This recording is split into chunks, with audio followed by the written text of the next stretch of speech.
What's up, Muln fam? It's your boy Finesse Monster Activist Bull back with another video. If you're new, make sure you hit that like button, subscribe to the channel so you get more content coming from me.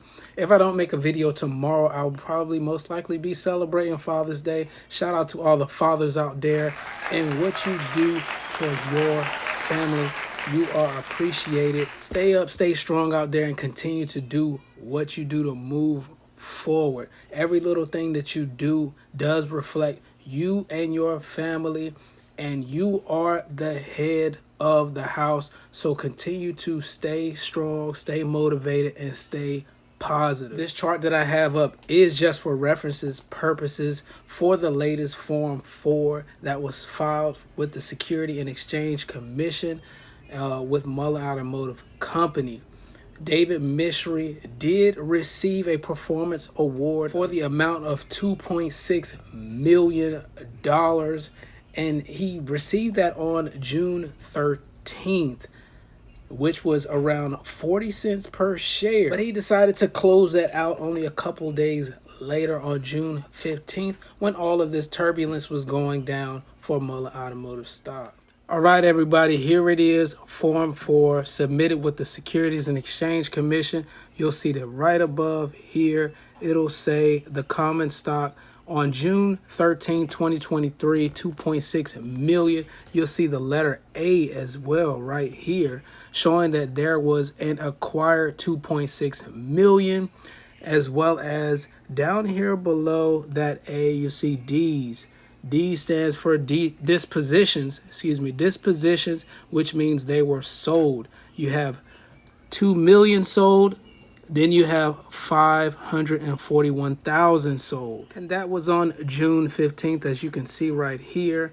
Then down here on the explanations and responses, you'll see that number 1 says, shares issued to a performance stock award agreement dated May 5th, 2022. Number 2 says transfer of shares.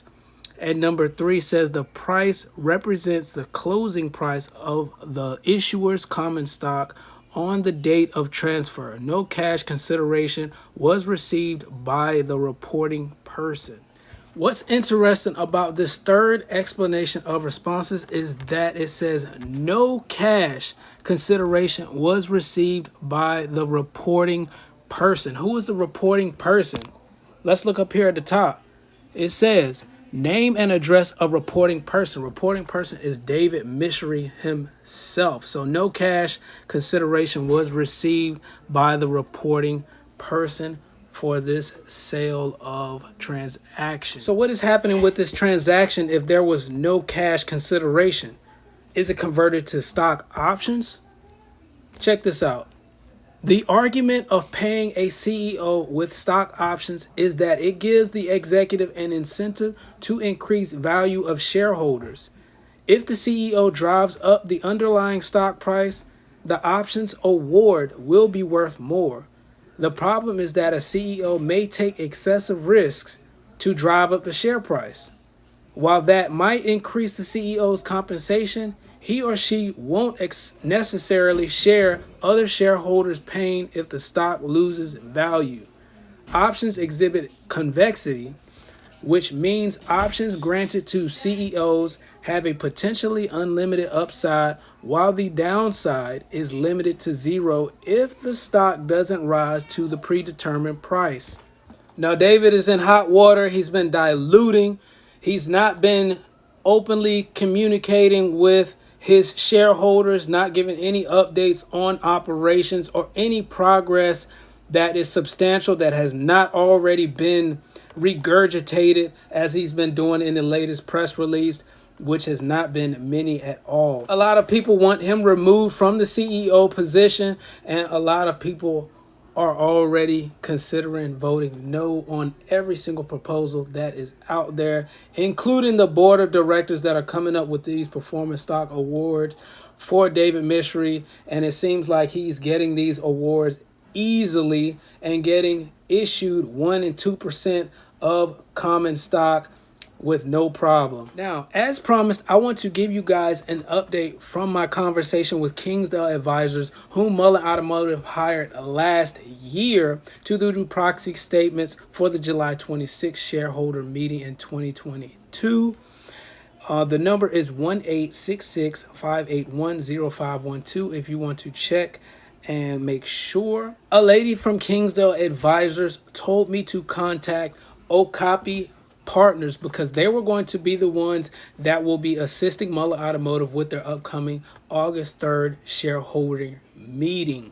So that's exactly what I did. I contacted Okapi Partners. When I got in contact with Okapi Partners, they are supposed to be the ones that are the Mullen proxy facilitators. As you see here on the website, they are corporate proxy solicitationers. Okapi also does things similar to Share Intel, where they do a market intelligence and shareholder analysis in which they find out who really owns company shares, as well as what types of investors are trading in the stock on a real-time basis. So it is interesting that Mullen will be using Okapi Partners for the upcoming shareholder meeting on August 3rd. Now, the lady that I talked to with Okapi Partners says that Mullen has not let them know about the shareholder meeting yet, and she was unfamiliar with Mullen and had to get her supervisor to contact me instead, in which that supervisor will contact me on Tuesday after the holiday,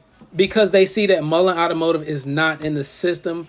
Granted, Mullen does have like a month and some change, a little over a month, to get in contact with Okapi Partners, but that is very interesting that, as I said in my previous videos, the proxy statements for the reverse stock split revision has not been signed yet, on top of them not even getting in contact with Okapi Partners yet, whom is supposed to be facilitating their shareholder meeting. So let me know what you guys think. With David Mishery and these performance stock agreements, is he not having any cash consideration to go convert into stock options and is planning to find some ways to pump the stock price up? What do you think about the proxy statements for the upcoming shareholder meeting on August 3rd not being signed and dated yet? Stay blessed out there, stay charged, and I'm gone.